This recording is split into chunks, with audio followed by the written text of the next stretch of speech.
El día de hoy ya conocen con qué estamos, ya estamos en esto de la nutrición y estamos con Astrid, que ya la han visto en otros capítulos. Y el día de hoy vamos a conversar distintos temas y entre eso les voy a contar, les voy a adelantar un poco lo que estamos haciendo y por qué han salido estos videos tan cortitos y cosas de otro estilo, porque estamos trabajando en nuestra página web y en la página web vamos a tirar distintos temas y poder ver temas en profundidad.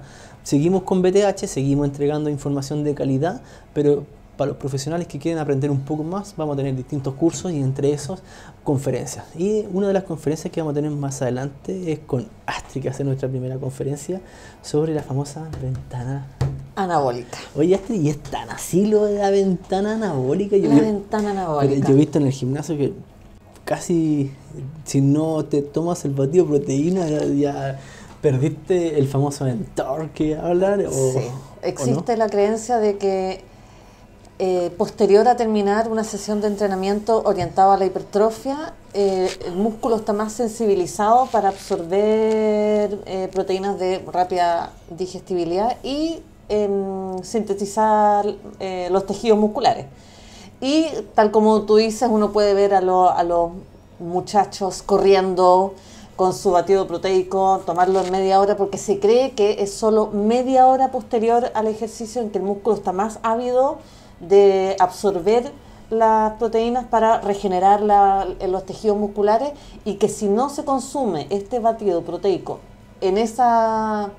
dentro de esa ventana de media hora, el crecimiento muscular no se logra. O sea, es como como los famosos tantos mitos del fitness. Entonces, podríamos decir que es uno de los tantos mitos del fitness. Y ahora, ¿tienes noción de dónde partió o por qué crees tú que salió esta famosa ventana anabólica? Esta hipótesis surge dentro de la búsqueda académica por determinar estrategias de consumo de proteína, de consumo de otros alimentos que ayuden a optimizar el entrenamiento y a lograr resultados más rápidos y eficientes. Y surge en base a distintos estudios, pero estudios hechos en personas en ayunas, entrenamiento en ayunas, donde todo quien entrene en ayuna, el ayuna por sí mismo ya genera un catabolismo muscular.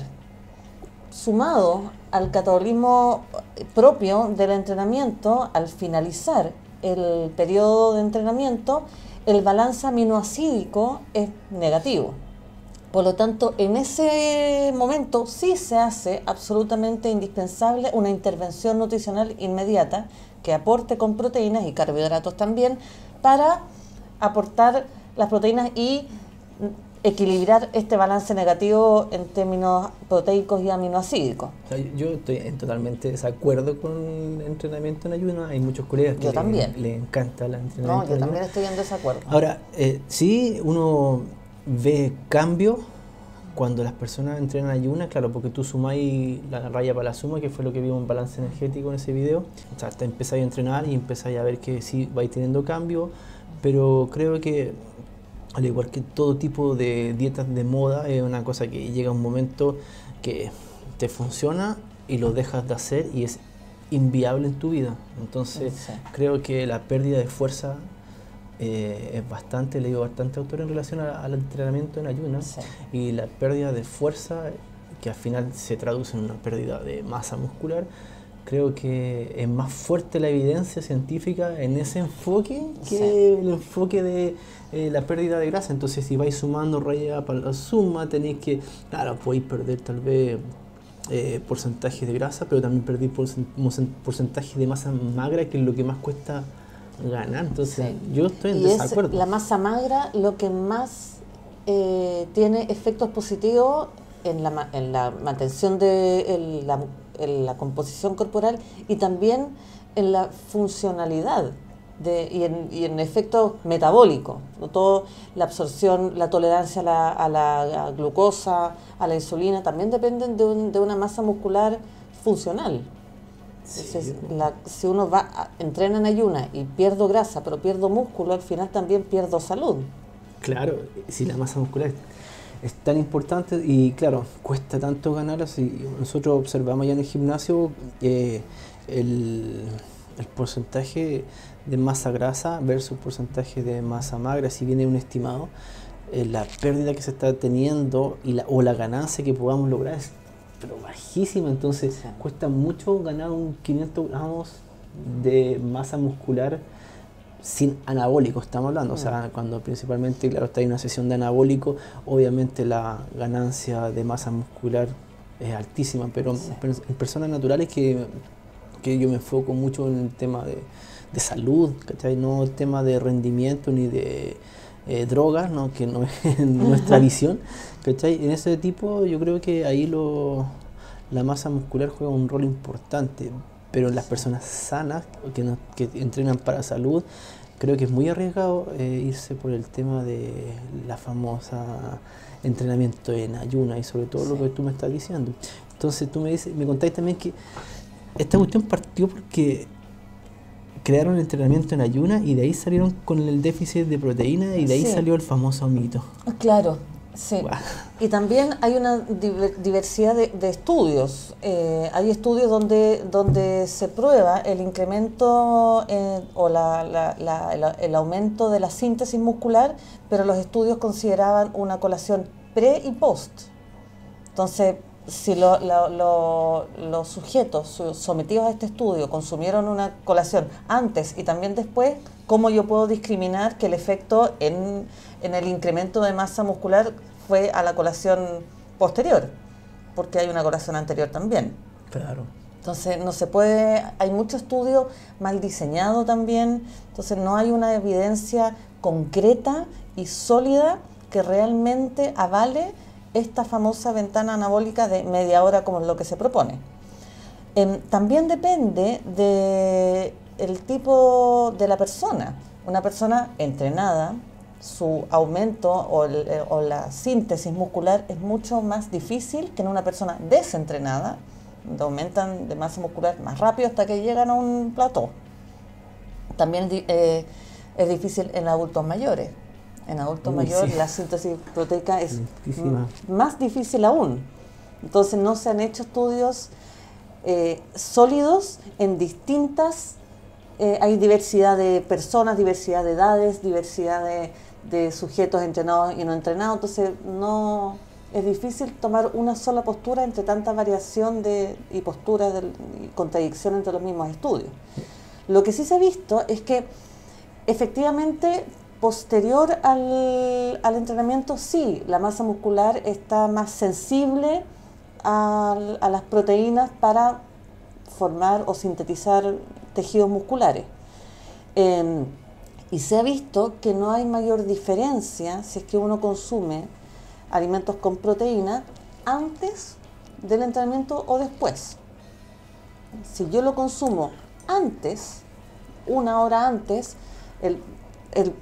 después el proceso digestivo durará una hora y en el momento en que mi entrenamiento termina, tengo todas las proteínas ya digeridas y en la sangre listas para ser absorbidas. A ver, me sale una duda ahí. Entonces, ¿da lo mismo cuántas raciones yo tenga de proteína en el día o me mande toda la proteína al principio? ¿Tiene el mismo resultado o no? ¿O Se ha depende? visto que lo más importante es la cantidad proteica que uno consuma en el día. Yo entiendo que es más efectivo parcializarla durante el día. Porque un exceso probablemente que en ese momento puede superar la capacidad de síntesis muscular y mucha de la cantidad proteica que uno consume se va a la vía oxidativa. Entonces mejor parcializarla durante el día y además que la capacidad gástrica no te da para comerlo todo en un solo momento. Lo que se sugiere es ojalá primero que la cantidad diaria de proteínas sea la adecuada para la persona, según su entrenamiento, según su objetivo, y ojalá parcializarla, ojalá 0,3 gramos de proteína por kilo por cada tiempo de comida. Aquí ahora viene la pregunta que hago que te la juegues, la pregunta asesina. 0,8, 1, 0,5, 1,5 gramos ¿Por día? No, por peso corporal. ¿Cuál es tu Me la juego postura? entre 1,8 a 2.2 gramos de proteína por kilo al día. Eso es harto. O desde 1.6 puede ser, pero para síntesis de masa muscular yo me la juego por esos valores. Dentro de un marco calórico que genera un superávit calórico. ¿Qué fue lo que vimos Que fue lo que vimos la otra vez. Balance calórico positivo y un aporte proteico entre 1.6, 1.8 a 2 gramos de proteína por kilo. Wow. Oye, ¿y hay una diferenciación entre una persona que, por ejemplo, hace actividades de endurance, por ejemplo, running, cosas así, a que haga una persona que haga solamente, por ejemplo, pesa? ¿Hay una diferenciación de ese porcentaje de...? Sí. Una persona que hace endurance probablemente no necesite tal cantidad. Con 1.5 será suficiente. En personas que se dedican a esas disciplinas deportivas, uno de los nutrientes más importantes que uno tiene que vigilar y supervisar es el consumo de carbohidratos para el aporte energético correspondiente. Oye, es una pelea bien larga eso del porcentaje de proteína, porque, claro, muchos estudios hablan de 0,8, 0,3, 0,7, 2. Entonces, ¿qué te hace tirarte para el lado del 1.6? 0,8 yo creo que es muy poco para una persona que hace ejercicio. Bueno, todo también depende de la edad de la persona, del nivel de entrenamiento. Insisto, probablemente una persona que no ha entrenado nunca y se metió recién al gimnasio, con 0,8 gramos de proteína, basta y sobra porque el cuerpo va a producir o va a generar aumento de masa muscular porque no tenía nada. Y no hacía nada. Claro. Una persona con mayor nivel de entrenamiento probablemente necesite una mayor cantidad proteica y sobre todo una persona con mayor nivel de entrenamiento supervisar el tipo de aminoácidos que esté comiendo, sobre todo que tenga una cantidad suficiente de leucina, que es uno de los aminoácidos mayormente implicados en la síntesis muscular. Hay estudios otro mito que existe es que el exceso de proteína afecta al riñón. Oye, que lo vi en una cadena de gimnasio el otro día que... o sea, una cadena de gimnasio igual me genera mito. Decía, no consumas exceso de proteína porque te va a generar daños renales y óseos. Sí. Daños óseos, perdón. Eso es un mito. Eso es un mito. Se ha visto que dietas hasta 2 gramos de proteína por kilo no tiene mayor efecto deleterio ni para el riñón ni para el sistema óseo. El riñón aguanta, a menos que sea una persona que tiene problemas renales o ha tenido alguna enfermedad que afecta el riñón hace poco y tenga que tener un tipo de alimentación específica, pero una persona sana no hay mayor problema. Bueno, entonces quedamos en esos temas que la ventana anabólica, como adelanto, es un ventanal, que existen distintas formas de cómo tú puedes lidiar o preparar tu minuta para ese ejemplo de la ventana anabólica o el ventanal anabólico, el túnel anabólico. Por lo tanto, entonces, para poder crear esa ventana anabólica, yo voy a necesitar alguna estrategia a seguir para que tenga mayor cambio en mi cuerpo. O sea, me refiero a que si yo quiero sacarle provecho a esta famosa ventana o túnel anabólico, ¿hay una forma de distribuir los alimentos para que tengan mejor resultado que no lo hiciera? Lo principal es asegurarte que la ingesta calórica y proteica del día sea la que necesitas. Eso es la base. De ahí, ¿cómo lo voy dividiendo esa cantidad durante el día? No hay mayor diferencia si es que me como una colación que contenga una cantidad suficiente de proteínas antes o después. No hay mayor diferencia en el efecto que tenga en la síntesis muscular. Pero ojalá que haya alguna, o antes o después. No es necesario que sea inmediatamente antes o inmediatamente después. Si eso lo puedo hacer calzar con una comida establecida, con el almuerzo y a las 2 horas voy a ir a entrenar, ni un problema. Entonces, en la conferencia vamos a analizar material bibliográfico relacionado a la evidencia que hay actualmente, si existe o no existe la ventana anabólica. vamos a ver distribución de los macronutrientes y micronutrientes durante el proceso de entrenamiento para sacar como el mayor porcentaje de ganancia a esta ventana anabólica. Y ejemplos de qué comer para lograr esta ingesta proteica que es un poco más superior a lo usual en una persona que no está entrenando con estos objetivos. La idea, uno calcula ya 2 gramos de proteína por kilo, pero eso es una cantidad de comida importante, que además que no es fácil de comerla, porque la proteína funciona mucho, el aumento del consumo proteico funciona mucho en dietas restrictivas, porque genera mucha saciedad.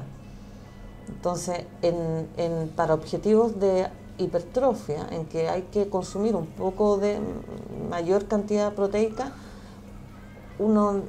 la capacidad de saciedad, claro, es importante, entonces cuesta, claro, no es tan fácil.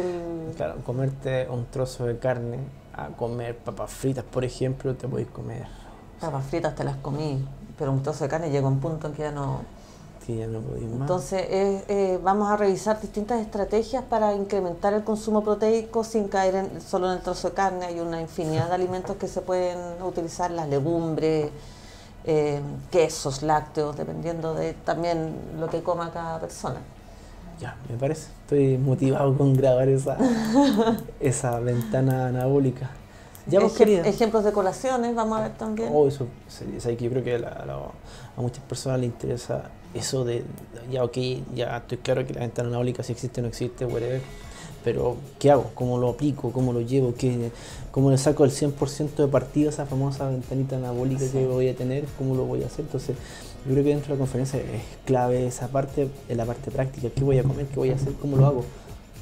Así que, ya, pues, motivado. Ya, querida, entonces nos vemos en la conferencia.